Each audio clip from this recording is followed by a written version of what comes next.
What's up, everybody? Welcome to the Mon Goals podcast live, sponsored by Roughneck Scarves. I'm Mike. With me is Josh. Josh, happy Monday, man. Yeah, man. Happy Monday. No, we got our scarf walls up. I know, man. This is awesome. I was impressed. You clearly have far more scarves than I have, which I'm not surprised. But yeah, I was actually. This will be a good time to plug this. So I was wondering. I know I got another scarf coming. And that's thanks to the 2021 Steel Army membership package, which you said is going out when? This weekend, I'm getting them all shipped. And then, so it's like regular shipping. So probably like 2 or 3, 4, I don't know how long shipping usually takes, like 3 days after that. So it's like priority mail shipping as always. So yeah, should be coming out. If you already signed up, cool. If not, you can go to the Steel Army's website and they're all up there. Get on that list because I'll be shipping them out. The first wave of them goes out this weekend. I saw that there was that somebody had posed a question in Twitter. Could you pick them up at the stadium, or are you just shipping them all because of COVID at this point? No, we can do pickup. I just don't know when you're going to get it if you do pickup, because essentially they're all at my house. So we can even plan. We're talking about doing stuff like maybe even just picking up off my porch or something like that, like having them, contactless delivery from my porch. But if you want it to be delivered, that's cool. If not, like, we can work something out. And also I'll have the scarves and that kind of stuff at the games. So you can always just pick it out of the trunk of my car probably, and we can do a contactless thing there. So whatever. Sweet. And I guess, a lot of people didn't get the opportunity to rock the Hooked on a Feeling. So if you have that, you can rock that now with the Thunder, which you said you have behind you. So some eagle-eyed viewers might be able to spot it. But looking forward to getting to that and adding it to the wall. So very cool. Yeah, definitely. Very excited. Back to some level of normalcy, getting our stuff back. Well, I guess we got it last year too, so not really normalcy. Speaking of normalcy, we don't have an official schedule yet. We talked about this a little bit last week. We don't have an official schedule yet, but we do have 2 dates that have come out. First is the Hounds home opener will be June 6th versus Austin Bold, which I don't think any of us saw coming. So, Josh, give me your thoughts on Austin Bold. How are you feeling about the Hounds' first game being against a Western opponent who we haven't seen before? Yeah, I mean, they're not the best team as far as what they did last year. Their first season, I believe, was last year. So it was a weird situation with COVID, but they didn't make the playoffs. Just like how we had our group, it was top 2 teams made the playoffs. They were not in the top 2 teams. So that makes me feel pretty good about that. But also, I just love the fact that our first game is going to be against a West Coast team, which we have not seen a West Coast team in forever. So that's kind of fun that we get to, play a West Coast team again. And that will be at the start of our season. Yeah, for sure. Looks like Kevin has arrived. Kev, how's it going? What's happening? What did I miss? We're live. You're lacking your scarf wall, so we need to up your scarf game. Holy here crap, a little bit. Guys! I think I have one hound scarf. It would have to be a very extreme close-up of me. Yeah, don't do that. That might be too threatening for people. No, we were just talking about how we don't have an official schedule yet, but we do know that the home opener for the Hounds is going to be June 6th against Austin Bold. So Josh was just sharing his thoughts on our first home game being against a Western opponent. How do you feel about that? Exciting. Yeah, I mean, it's great. I think how is it going to work out for like seeding for playoffs? I'm guessing like in a lot of other scenarios in a lot of other leagues and sports, like out of conference matches sometimes don't count as much as in conference or in division. Is that also the case here? Nope, they're going to count just as much as it's still the latter. It's still going to be how many points at the end of the day in your group. So yeah. I imagine it's like the farthest west team to ever come to around. That's not true. Or like because of cup games or whatever maybe, but it's probably up there. So yeah, it's exciting. And like Austin Bold, they're the ones with the really sweet jerseys, right? Yeah, they do have some sweet jerseys. So there you go. Yeah. The one other thing that to point out is that Austin Bold this season will be featuring Shauna Coley, who, if that name sounds familiar, it's because in 2016 he won the USL Golden Boot and was the USL MVP with Cincinnati. So my vengeance against Cincinnati continues to hold. I know we'll face them here in the preseason, but seeing Sean Okoli, that'll be a challenge for our defense to see what they could do against them. So, yeah, I'm all for against these Western Conference games. It sounds like, according to John Krasinski's sources, we will host another Western Conference team, and we will travel to yet another Western Conference team. So we had talked about we have our games within our division, and then there are 4 games that we will play outside of our division. It turns out 3 of those, if the sources are correct, will be against Western Conference teams, and then only 1 of those will be against an Eastern Conference team. So the one other date that we know, and then I want to get your guys' thoughts on those other opponents potentially, is that on May 15th, we will be playing Hartford in Hartford. We will be Hartford's home opener. So we still don't have a clear date as to when we will actually start the season, whether May 15th is our first date or if we're going to play a game or 2 before that. But we'll see. I'm trying to think of, like, scientifically, is there a way that we could play earlier than May 15th and we wouldn't know? And I don't think we would, because it would have to be somebody's home opener that we would then be playing them in, because it wouldn't be at Highmark. I mean, it could be someone's second game. So, like, we would still have to have somebody's first game, right? Well, unless we have a bye week. Yeah. Week 1. Okay, so it's like potential. Hartford would be their first game. Like, so that's their, like, yeah. So it would be interesting. I don't think it's going to happen. Like, I feel like that's probably pretty close to the start of the season for everyone. But yeah, so it would have to be someone's second game who are, so we'll see. But I feel pretty confident that Hartford's probably going to be the first game of the season. It's our first game of the season? Yeah. Okay. All right, so May 15th, first game of the season. We said June we play Austin Bold. So, guys, we're traveling to one Western Conference opponent, and we have another one coming to us. So, do you have any wishes as to what those teams would be? I will start it off. I would love to go to New Mexico. I think I said this before, because they are the other black and gold team in the league, and they have a really good fan base. They ramped up really quickly. So that could be a cool, the battle of the black and golds, East versus West kind of thing. Josh, if we're going to another Western Conference team, who would you like to see us face? Las Vegas, just because it'd be fun. It'd just be a crazy, to actually watch a game with that whole atmosphere and the craziness and the llamas, and maybe they'll do a helicopter thing that the game, all sorts of fun stuff could happen. So I just wanted to be part of that. Not even the party, just the insanity that is Las Vegas. Do you think, like, realistically we would try to travel to Vegas? I mean, it's if we're playing a West Coast team or a Western team, who knows who it is? Like, I don't think it doesn't seem like they care about distance if we're playing Austin. So it's could be. Why not? Yeah. Kev, where would you like to go? Who do you want to see us travel to play at the Western Conference? I love the madness call by Josh for Vegas, but I mean, Phoenix. I want to see us go up against the best out in the West and see what that's like, because we always think we're going to get a taste of it in the finals in the last 2 seasons when we entered the playoffs, but never got there. So yeah, I want to see what Phoenix is all about. I mean, I've read about them from afar. I don't watch many Phoenix games, so I want to see what they're all about.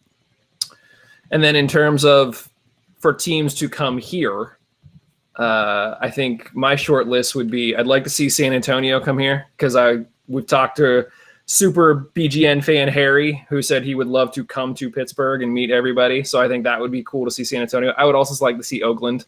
Oakland is a new team in the league. Seems like they're doing everything right, it feels like.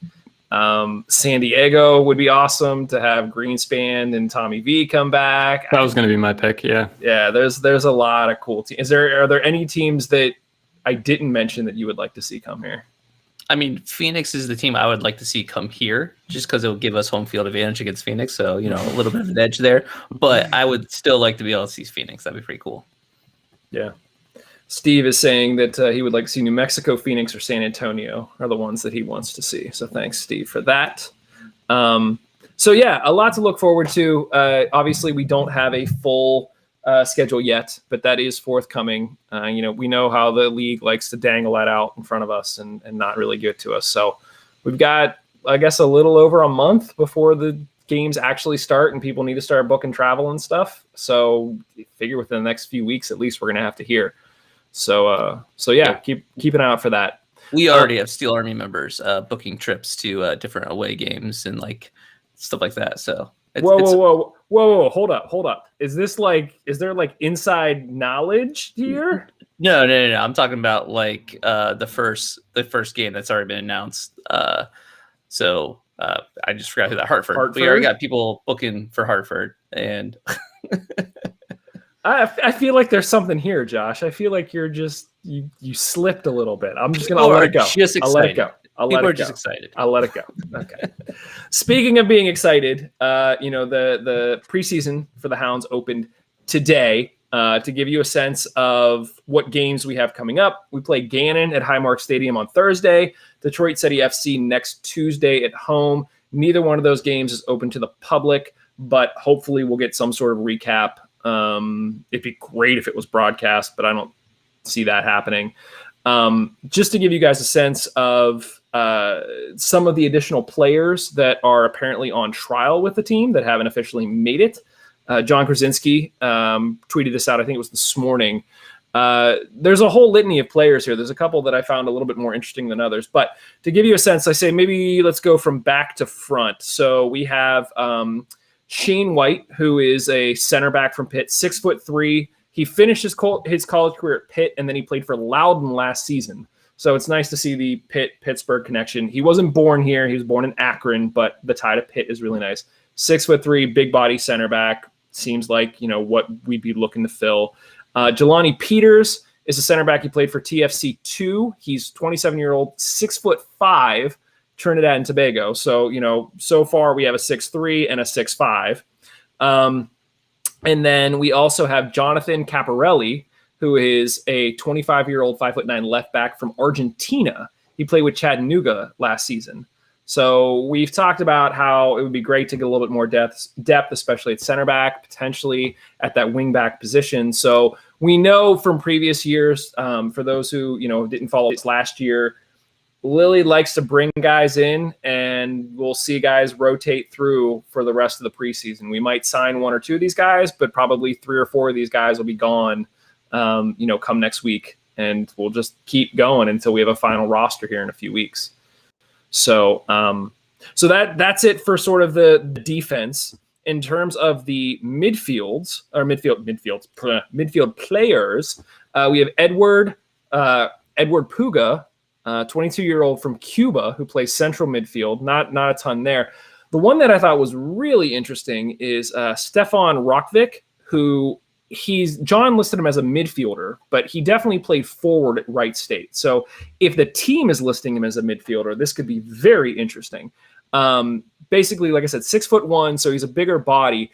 He scored 10 goals in 16 games last year with a scoring percentage of .25. So that basically means that for every 4 shots he took, he scored on 1 of them. So I was like, that feels like it's a little high. So I actually dug into the numbers, and for comparison, last season, Cameron Lancaster, who was the forward for Louisville, leading goal scorer in the East, he scored 12 goals with a scoring percentage of .2, meaning he scored on 1 out of every 5 shots he took. And likewise, Alex Dixon, when he played for Hartford last year, he now plays for us, he had 6 goals with a scoring percentage of .24, so slightly less than Rockvik here. So it's very interesting because he is a big body. If you go and you watch his highlight tapes, he comes back to the ball well. He isn't afraid to try to take on players and dribble past them. This could be a very interesting, sneaky player. Grab him straight out of college. So I take those numbers with a grain of salt, though. It's college, right? It is college, but like at the same time, I mean, if you score 1 out of 4, that's not awful. I mean, you're scoring off his head, scoring off his foot, scoring off of set pieces. Who knows? It's exciting. I mean, it's definitely something to keep an eye on. It's so hard though to judge a player too much out of college, like right out of college. Right. And also like what division are they in with the college? What that kind of stuff. And it's also just a smaller sample size as far as that. Like, what is that? 16 games you said? Yep. So it's not a lot to go off of there, but I mean, that's why he's on trial. 10 goals in 16 games is pretty good. Oh, like it's you're scoring really good. more than 1 every 2 games. So yeah, so we'll see. So that's a name to keep an eye out for. And then I'm sure I'm going to talk him up, and then we're not going to see him next week. So that's just how the preseason works here with Lily. The last player that I didn't mention is Rodney Michael. He's a forward out of UCSB. He's 5'8". Could be a depth play. Who knows? But that's who's on trial with us at this point. There are 1, 2, 3, 4, 5, 6 players. Is there anyone in previous seasons that emerged that were trialists that went on to have good seasons for us? Oh man, now I'm just like shooting from the hip. I want to say Danny Griffin was a trialist. I'm not gonna be good at this game. I always forget who was a trialist and who wasn't. I feel like we really dig into the weeds with these trialists. We're like, well, he has blonde hair, and this other guy had blonde hair, and he scored a lot of goals in the USL. But here's the deal. It's the first day of the preseason. What else are we going to talk about at this point? I mean, we're grasping at straws here, Kev. We could find something. I don't know. I said that, and I'm not going to bring anything up. So, spoiler: Danny Vitiello is going to be joining us next week on the show live. There we go. Yeah. See, this is, and we're trying to line up players sort of every week from now until the season starts. So Danny's going to help kick things off from the back, and maybe we'll try to work our way forward from there. We'll see. It all depends on how the Hounds want to run it. But yeah, so we'll have that to talk about next week. Mark on Facebook just said that Nico Brett came out of some preseason stuff. So there you go. As a trialist, thanks, Mark. I presume. As a trialist, yeah. So nice. He turned out pretty well. I pretty okay. Pretty okay. Yeah, that's good. Yeah. And what we got Nico right out of college? No, I think Nico. Okay, Nico played in Portland, didn't he? Or Seattle? I want to say that he had a shot in MLS and didn't do very well. I just know the connection to Robert Morris. That's all. I remember when we got him. He was like, "Oh, Robert Morris guy." Like, yeah, and I said maybe I'm emphasizing that too much, probably. He came from Bobby Moe. So yeah, like we said, we got a game this Thursday that we'll be keeping an eye out for stats and seeing who does well, and then we'll also keep an eye out. And as we said, this will rotate, until the season starts. We'll see who we keep, who we drop, and go from there. Guys, anything else about the Hounds preseason? There's one other topic that I feel like a terrible person, and I want to bring it up so you guys can talk me down from it. But anything else about the Hounds that we should talk about at this point? I mean, it's just happening. Today's the first day of the preseason, and they're practicing, and it's exciting. Hounds posting images of the players on the field practicing, and little insider stuff was we got some information about Bob's already yelled at someone for not doing their warm-ups fast enough. Makes me feel all warm and fuzzy inside. Yeah. So it's actually starting. All right. Yeah. Yeah, and I think I don't know. It's a kind of cheesy point to make, but following up with what Josh said, I mean, look, there were a few clubs that 2020 was devastating to them.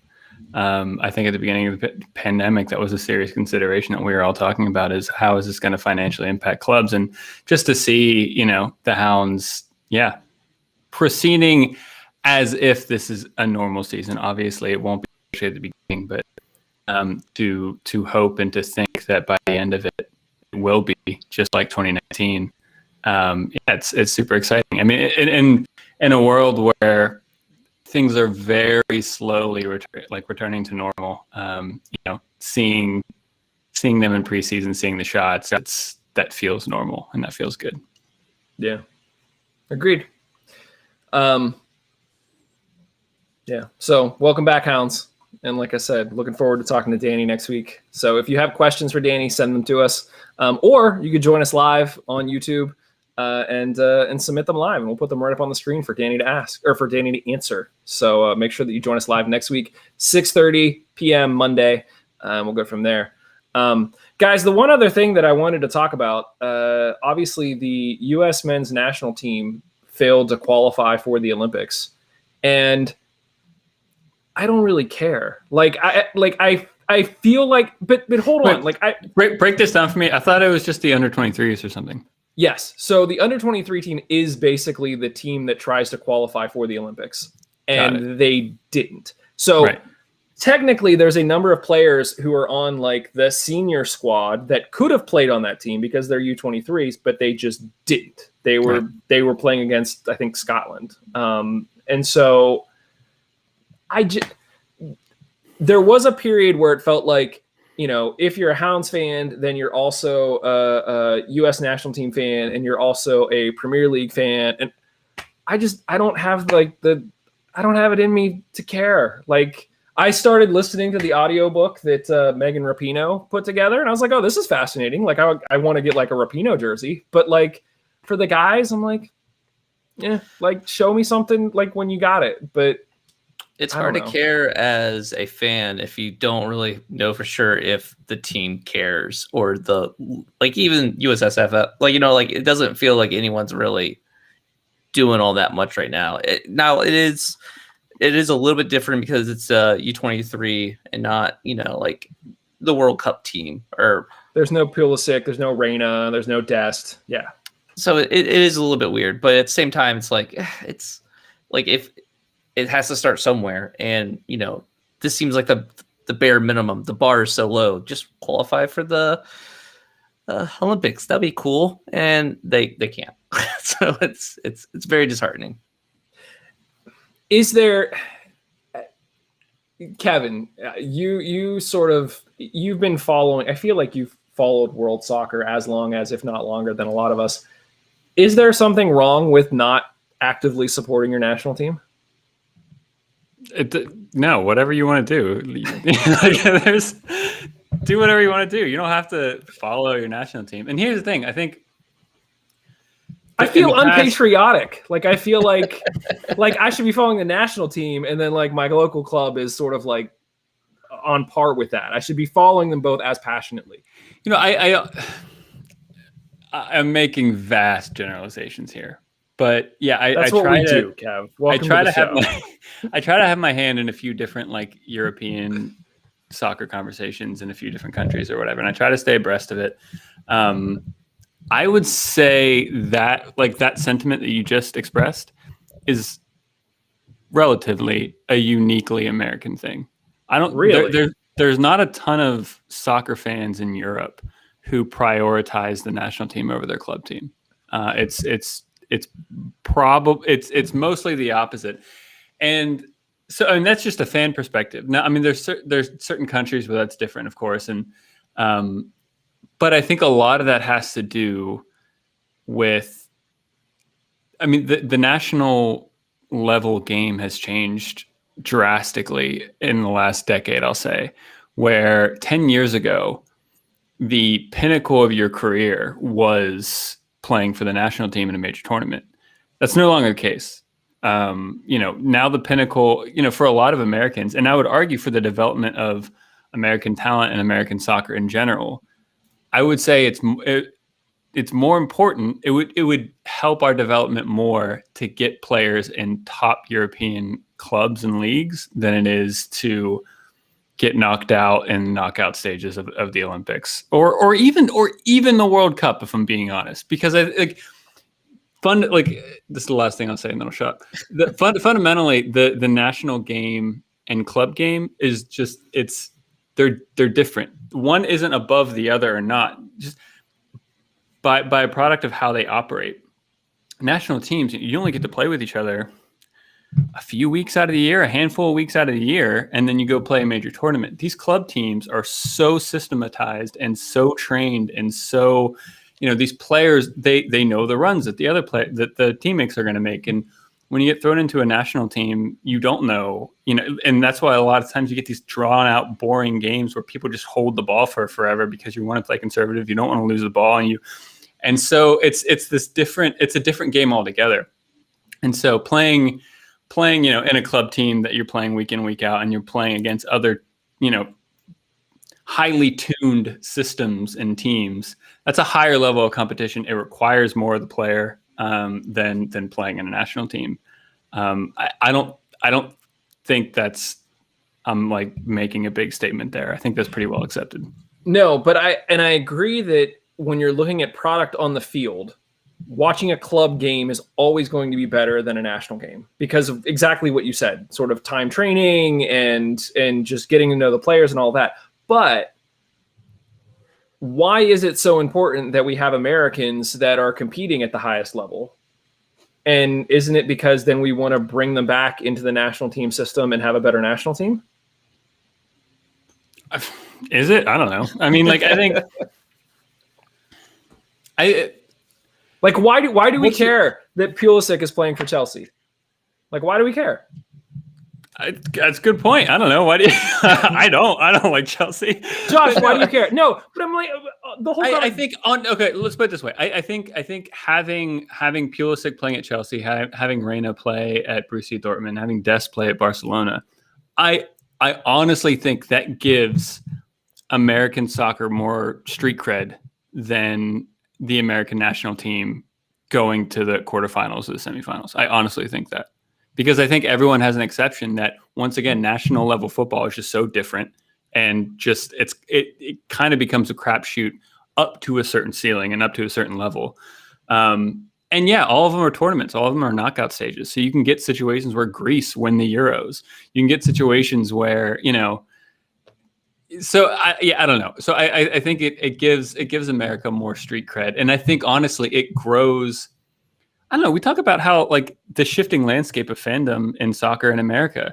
I would still comfortably bet a lot of money saying that more American soccer fans are watching European matches than they are MLS or USL matches. Mm-hmm. And to have a next generation of soccer players who are most likely watching more Premier League, Serie A, and Bundesliga games, seeing American players in those leagues, in those teams playing at that level, playing in the Champions League, is more inspirational and does more for the game nationally than having a national team that with Clint Dempsey and Lennon Donovan and going so far. I slightly disagree. Okay, so the reason why you should care, I think, is because a healthy national team shows a healthy soccer pyramid in America. It shows that we can develop talent from youth all the way up, because if they're, that's who's going to be on the national team is people who go through our system, as far as like finding them at their youth, developing them, having them play, like hopefully in USL League 2, League 1, Championship, MLS, like they'll go through our system and they'll become better players. And that is the end product is what you see with the national team. I feel like the national team has those homegrown players there. So if you're seeing the national team look like crap, that's showing that the development we have in this country is crap. And if that's the case, it's really hard as someone who supports lower league soccer, where those players are coming from. It doesn't feel like you're seeing the best of that system, if that's the case. So, like, I do think having them play for European clubs or whatever, like the bigger clubs, does better for the brand recognition. But if the national team's doing crap, that's not good. Like, you know what I mean? Like that tarnishes the brand recognition then at that point, the brand. So I feel like it's more of a kind of barometer of how your soccer pyramid is doing in the States. And if it's not doing good in the States, then you're not going to have a good national team. So, okay. We arguably have, obviously there were periods where we had other players. We had Donovan, Dempsey. I'm blanking now entirely. But players playing in Europe that arguably the time period that they were in there wasn't as easy to follow the European teams. But right now it feels like we have a decent number of players that are American that are playing in Europe that you can follow. And yet I'm still completely uninterested. So like, it's obviously in sort of U.S. Soccer Federation's interest to have people interested. So then the question becomes, how do you get people interested? I mean, are you uninterested though? Because it's just that time in the the cycle of things where it's like there's no World Cup right now to really look forward to. Qualifying's kind of at the beginning stages, so it's not really like a big deal yet. Like the hype isn't there yet. It hasn't crescendoed to like the big fever that is the World Cup. And when you don't make even the Olympics, which is like a little bit of that, like just a little taste of that fever, it's like, well, we didn't qualify for that, so we don't have that to like ramp up off of as far as the excitement goes. So like, what is there to be excited about? A friendly against Jamaica? Like, okay, cool, I guess. It's just a friendly. So it's almost the difference between the Olympics and the World Cup is sort of the argument that you're making. Or just the fact that we didn't even qualify for the Olympics. So it's like now there's nothing to be excited about in the short term. Yeah. I don't know. The last World Cup, the semis were France, Belgium, Croatia, England, and the final was France and Croatia. And I've read a little bit, but I'm ignorant in the Croatian football league, but it's not strong. Like it's not producing, like the production of Croatian players stops at the point where the Luka Modric, Modrices go to England and go to Spain, and Kovacic and the like. They get scooped up by other European leagues. It's not a tip to the Croatian football system doing well, I would argue. So I don't know. I think. I mean, you can make the same argument for Pulisic, Reina, that like they didn't come up here. They went to Europe, and that's where they like learned how to play and whatnot. So, yeah, I don't know. I think seeing American players playing in the Champions League is arguably at least as important. I would argue more important than having a strong Olympic run or even a semi-strong World Cup run. Granted, the outlier exception is like fine if the U.S. go on to win the World Cup or even get to a final, that creates ripples and cool. But yeah, I would make the argument that yes, I think it's more important to have. It's more important. Oh, geez, now I don't even know. I was gonna say it's more important for the development to have these U.S. players playing in Champions League because of the exposure, because of the story. Look, you two can go play in Europe at the top level, but that's not going to hook like non-soccer fans in a way that like, oh crap, like America's made it to the finals of the World Cup. Like people who don't know a thing about soccer would immediately rally around that, knowing that USA has a chance to like, bring out your flags and just go crazy. Yeah, but you're saying there what the end goal is trying to essentially create new soccer fans in the U.S. Yes, and I think that doing better in the World Cup does that because you're introducing it to you have the potential to introduce it to people who previously weren't interested, whereas the people who are interested in the Champions League have to know what the Champions League is in order to be interested. I would argue that I'm trying to look it up here as I'm talking. I'm not gonna do it. We often do a disservice to the strength of soccer fandom in the U.S. I think like I'm guessing here, but I want to say like if you look at just total volume of fandom by nation for soccer as far as viewing and viewership, U.S. is like 8th in the world. I mean, and that's when you consider England, France, Spain, huge countries, Brazil, Argentina, where that is their sport. And we're still, we still have what I think like Atlanta, by attendance alone is like the 8th biggest club in the world or something. You know, like, so soccer, I think soccer has made it in America. It's just, I think we still have this thing where we feel like we need to constantly like fight for the justification of soccer being a sport in America. I think we're kind of past that now. We don't need to worry about that.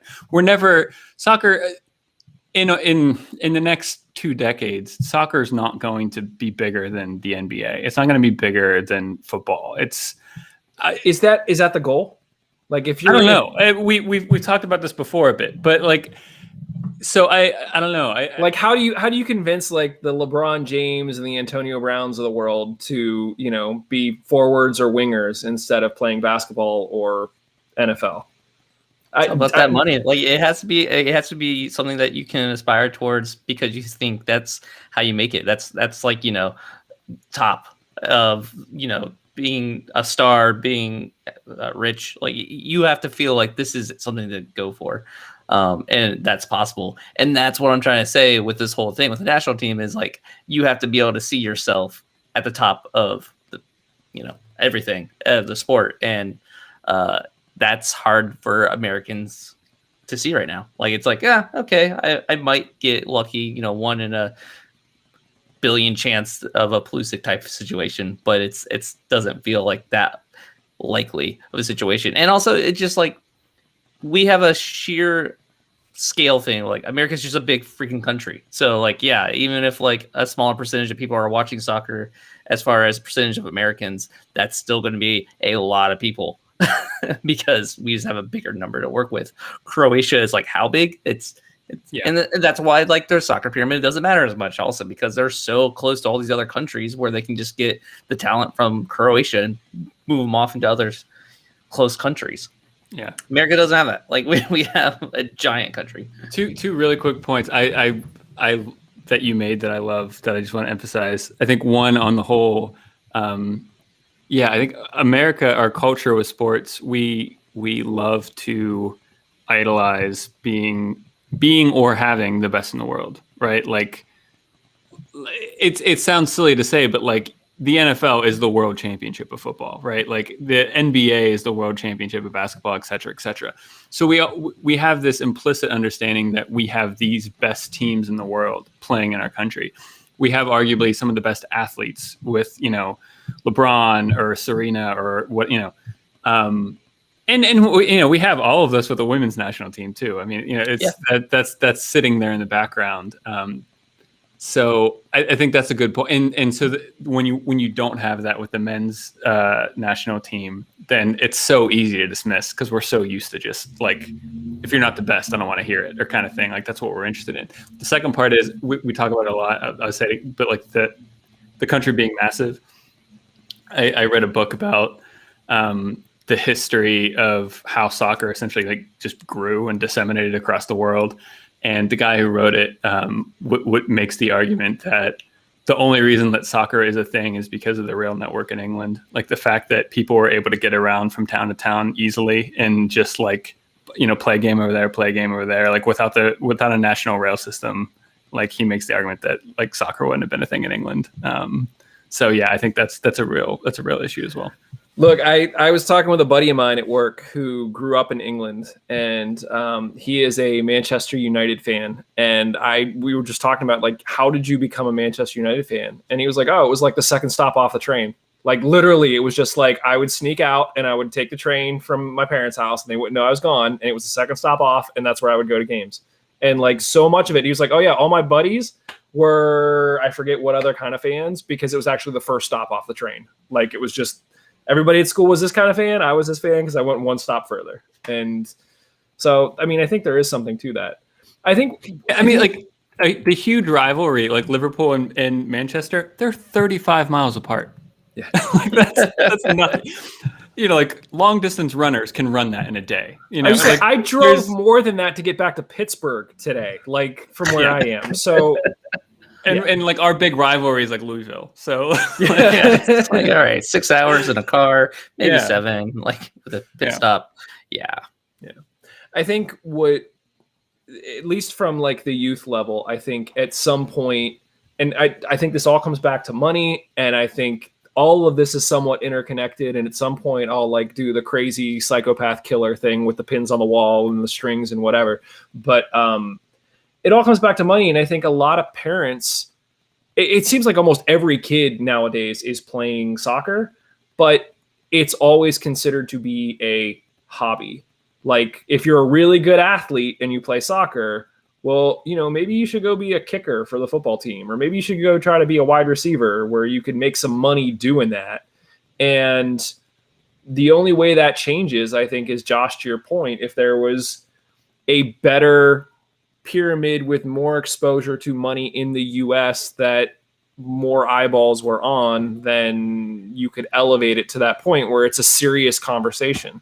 But if you have an athlete that has a skill set that would allow them to choose to either go to the MLS or the NBA, you go where you get paid. You go to the NBA, and like that's just what it is. So all of the money right now is in Europe.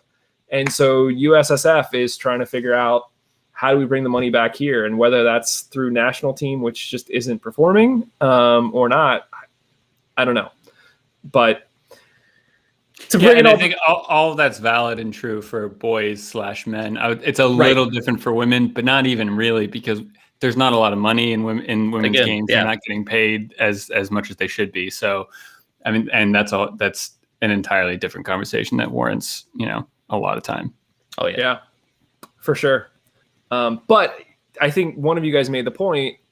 We were sort of one of the first to have a women's game, and therefore came out the gate hot, and we're like the best team. And so that's why we sort of have the following, is because we are the best.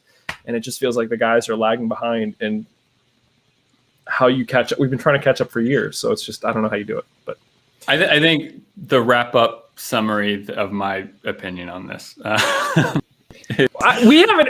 I don't know if we've actually answered the question that we started with, but go ahead. So I'm going to try to answer it here. So I think if I'm forcing this into a binary outcome of either A or B, where A is U.S. men's national team make it to the last four of a World Cup or an Olympics, or you have a starting 11 who all play at top European clubs, top 5 clubs in Italy, England, France, Germany, Spain.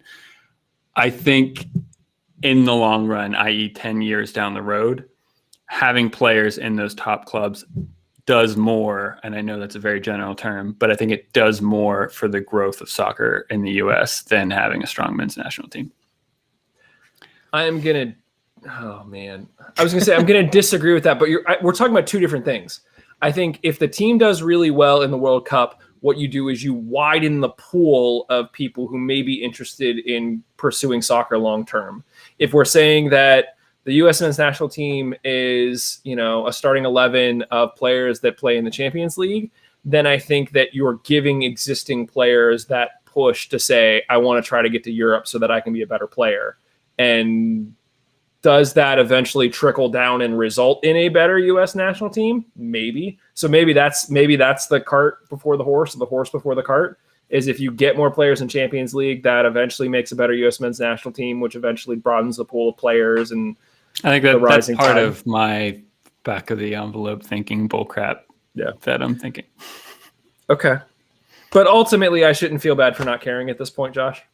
Not right now. I there's not much to care about right now. You know what I mean? And they're not giving you any reason to care. I think it's okay to be concerned about it and to be upset by it, but to actually want to watch it or like dive into it, they have to give us a reason. And right now they're not giving us a reason at all.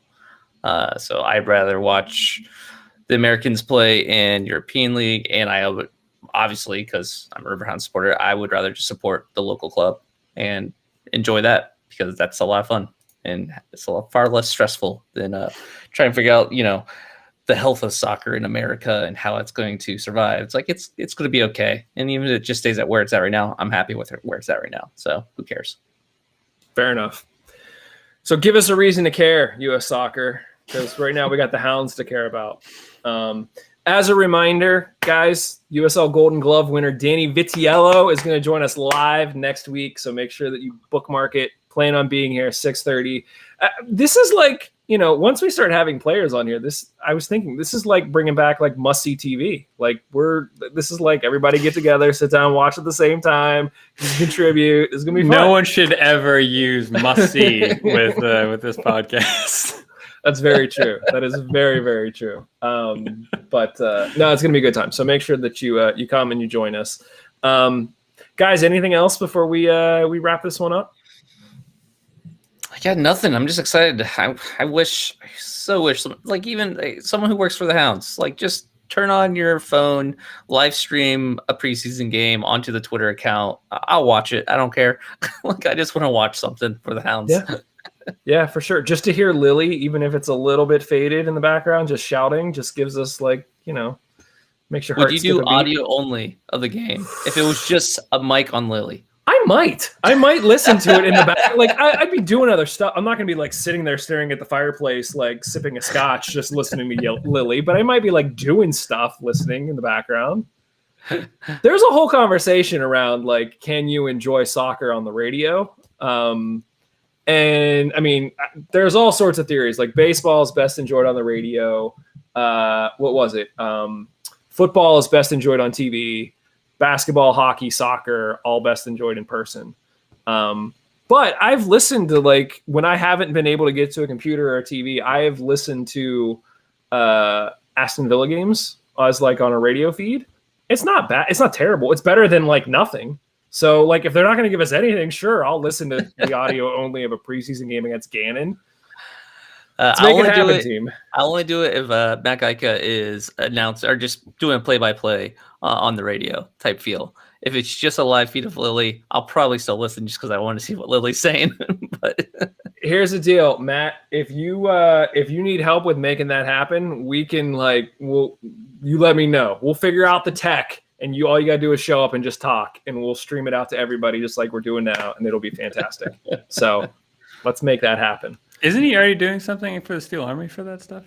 I mean, he does during regular games. He does like when he wasn't the announcer because of COVID stuff, he was doing a pre-show and a halftime show and a post-show on the Discord. But hopefully he won't have to do that because he'll be at the games actually announcing them this year. Fingers crossed. All right, guys. Well, I think that's it for this one. Make sure you go to mongoals.com, click on support the show, become a Patreon follower. We really appreciate it. Weekly reminder, Black Lives Matter. Thanks again to Roughneck Scarves, official scarf supplier to USL, MLS, and US Soccer. Get custom scarves for your group or team at roughneckscarves.com. Looking for a unique, completely custom kit for youth club, Sunday league squad, adult, or even pro team? Icarus FC can help you create the kit of your dreams at an affordable price. Let them help you design your new custom kit today at icarusfc.com. Looking for more great USL news? Head over to bgn.fm, where we now got over 100 fans that are writing and podcasting about the beautiful game. Lots of great features that went up on the site this week. Go check them out at bgn.fm. Otherwise, thanks, everybody. We'll talk to you very, very soon. Ciao. Whoa! Later. You just threw me off. Whoa!